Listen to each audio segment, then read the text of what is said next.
بسا اوقات بہت سی محنتوں کا نتیجہ انسان دیکھتا ہے کہ ضائع چلا گیا. میں نے 10 سال محنت کی، حاصل کوئی نہیں نکلا. یہ ثمرات کیا ہیں؟ محنتوں کے ثمرات کا ضیاع. کوشش آپ نے کی، قسمت کی خوبی دیکھی ہے، ٹوٹی کہاں کمن، 2-4 ہاتھ جب کے لبے بام رہ گئے. Be prepared. ایک شاعر کے یہ اشعار ہیں، وہ کمیونسٹ تھا، میں نام بھی نہیں لیتا، لیکن یہ کہ یہ اسی انقلابی، چونکہ ان کا بھی ایک انقلابی نظریہ ہے، انقلابی عمل میں یہ سارے مراحل آتے ہیں.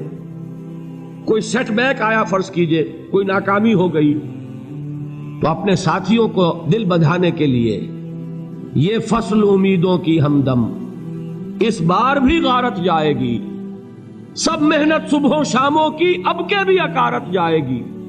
میرے نبی کے ثمرات کا جو لفظ یہاں آیا ہے، وَنَقْصٍ مِّنَ الْأَمْوَالِ وَالْأَنفُسِ وَالثَّمَرَاتِ، سب محنت صبحوں شاموں کی اب کے بھی اکارت جائے گی.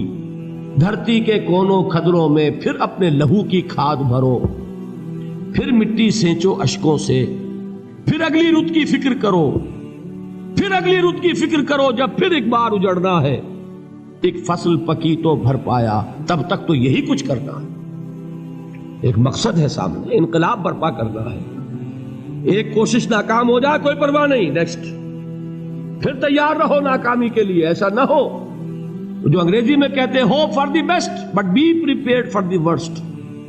ایسا نہ ہو کہ دوسری مرتبہ ناکام ہو کے بددل ہو جاؤ، تمہاری ہمتیں جواب دے جائیں. نہیں، پہلے سے تیار رہو کہ دوسری مرتبہ بھی ناکامی آئے تو آئے، لیکن جب تک کہ کامیابی حاصل نہیں ہوتی ہمیں یہ کام کیے چلے جائیں. دیکھیے سیرت میں آیا کہ نہیں یہ واقعہ. بدر میں مسلمانوں کو فتح ہوئی تو احد میں زک پہنچی کہ نہیں؟ 70 صحابہ شہید ہوئے کہ نہیں؟ اگر ان کی ہمتیں جواب دے جاتی تو گاڑی کیسے چلتی آگے؟ تو فرمایا وَلَنَبْلُوَنَّكُمْ بِشَيْءٍ مِّنَ الْخَوْفِ وَالْجُوعِ وَنَقْصٍ مِّنَ الْأَمْوَالِ وَالْأَنفُسِ وَالثَّمَرَاتِ. ہم تمہیں لازم آزمائیں گے، خوف کی کیفیت سے، فقر و فاقے کی کیفیت سے، بھوک سے، جان کے نقصان سے، مال کے نقصان سے، محنتوں کے حاصل کے ضائع ہو جانے سے. وَبَشِّرِ الصَّابِرِينَ، اور اے نبی بشارت دیجئے صبر کرنے والوں کو. الَّذِينَ إِذَا أَصَابَتْهُمْ مُصِيبَةٌ، وہ کہ جب ان پر کوئی تکلیف آئے، کوئی مصیبت آئے، کوئی آزمائش آئے، قالوا انا للہ وانا الیہ راجعون، وہ یہ کہیں کہ ہم اللہ ہی کے ہیں، اللہ ہی کی طرف لوٹ جانا ہے. یہ وہی انداز ہے جو میں نے فارسی کا شعر سنایا تھا آپ کو کہ سرے تسلیم خم ہے جو مزاج یار میں آئے. وہ ہمارا مولا ہے، ہمارا آقا ہے، اگر اسے یہی منظور ہے تو ہمیں بھی یہی منظور ہے. میں نے تسلیم و رضا کی بات کی تھی نا، آپ کو کچھ شعر سنائے تھے. ایک شعر اور سنیے، اور یہ کس کا ہے؟ محمد علی جوہر کا. ایک مرتبہ جیل گئے، ان کی ایک بیٹی جوان بیمار ہوئی، فوت ہو گئی.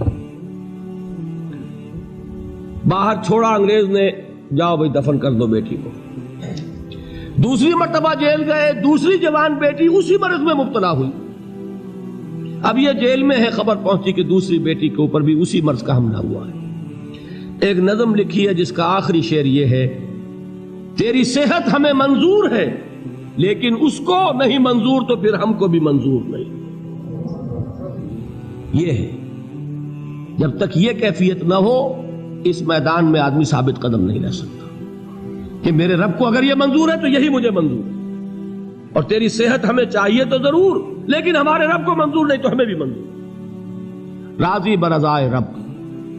وَبَشِّرِ الصَّابِرِينَ الَّذِينَ إِذَا أَصَابَتْهُمْ مُصِيبَةٌ قَالُوا إِنَّا لِلَّهِ وَإِنَّا إِلَيْهِ رَاجِعُونَ. نہ شود نصیب دشمن کے شود ہلاک تیغت، سر دوستہ سلامت کے تو خنجر آزمائی. اولئک علیہم صلوات من ربہم ورحمہ، یہی ہے وہ لوگ جن پر ان کے رب کی طرف سے عنایتیں ہیں اور رحمتیں ہیں. وَأُولَٰئِكَ هُمُ الْمُهْتَدُونَ، اور یہی ہے وہ لوگ جو کامیاب ہونے والے ہیں، ہدایت پانے والے، ہدایت یافتہ. اسی سورہ بقرہ میں ذرا آگے چل کر، یہ تو ہے 20واں رکوع، 19واں رکوع.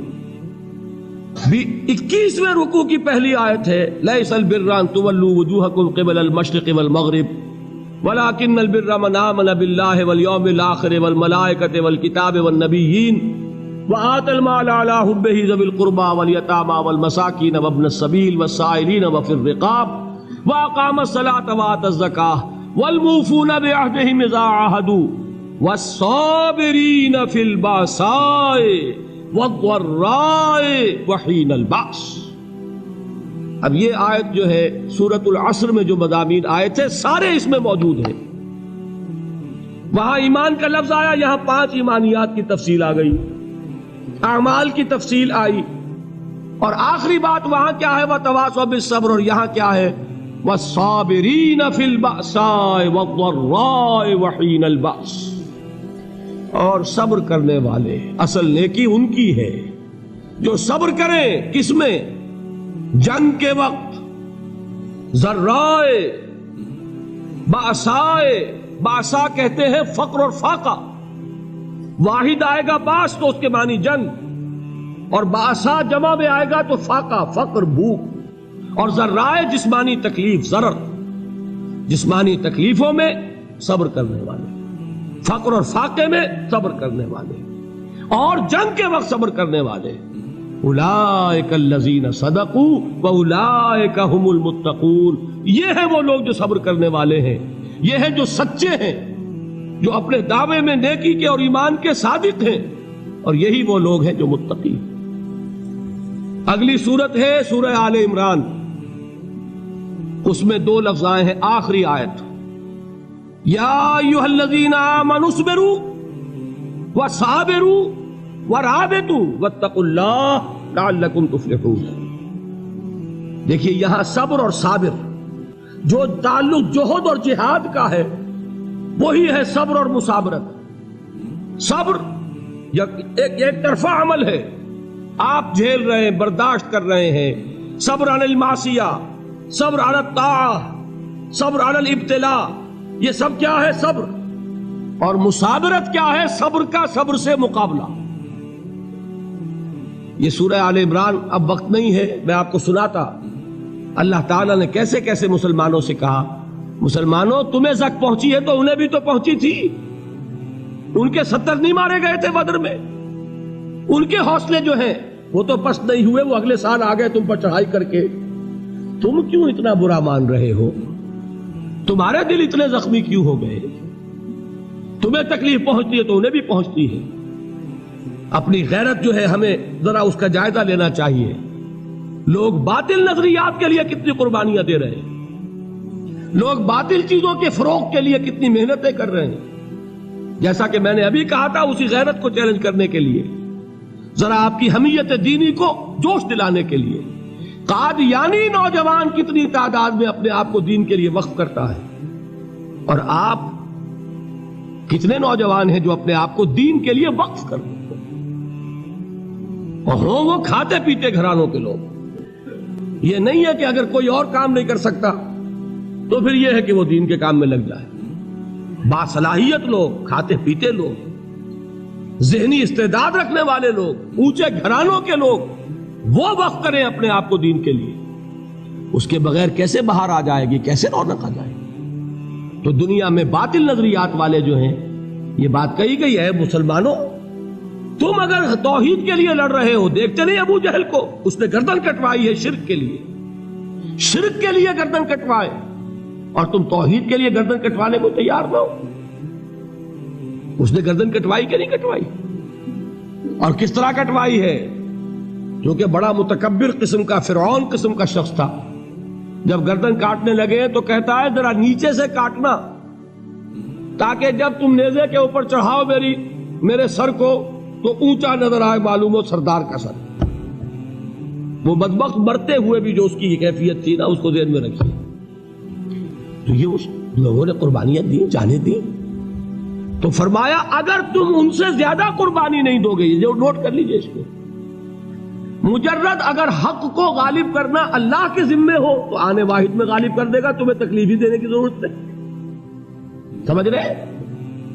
کیا اللہ کے مقابلے میں کوئی باطل کی طاقت ٹھہر سکتی ہے؟ یہ تمہارے ایمان کا امتحان ہے، یہ تمہارے خلوص کی آزمائش ہے، یہ تمہارے امتحان کا ثبوت درکار ہے کہ اللہ تعالیٰ دیکھنا چاہتا ہے تم اس کے لیے اپنی جانیں قربان کرنے کو تیار ہو کہ نہیں، تم اس کے لیے تن من دن لگانے کو تیار ہو کہ نہیں۔ اور یہ جان لو کہ اگر کفار اور مشرکین اور ملحدین اور باطل نظریات والے وہ جو کچھ قربانیاں اپنے باطل نظریات کے لیے دے رہے ہیں ان سے زیادہ اگر تم نہیں دو گے تو حق غالب نہیں ہوگا۔ انہوں نے جو صبر کیا ہے اپنے باطل نظریات پر، اگر تم اس سے زیادہ صبر کا ثبوت نہیں دو گے اپنے اس حق پر تو حق غالب نہیں ہوگا۔ اس لیے فرمایا یا ایھا الذین آمنوا اصبروا وصابروا، نہ صرف یہ کہ صبر کرو بلکہ صبر میں اپنے دشمنوں سے آگے نکلو، ان کے صبر سے بڑھ کر صبر کرو۔ ورابطوا، مرابطہ کہتے ہیں چوکس رہنا، ہوشیار، پہرا دو، ایسا نہ ہو کہ دشمن جو ہے غفلت میں تمہارے اوپر کوئی حملہ جو ہے کر بیٹھے۔ واتقوا اللہ، اور اللہ کا تقوی اختیار کرو، لعلکم تفلحون، تاکہ تم فلاح پاؤ۔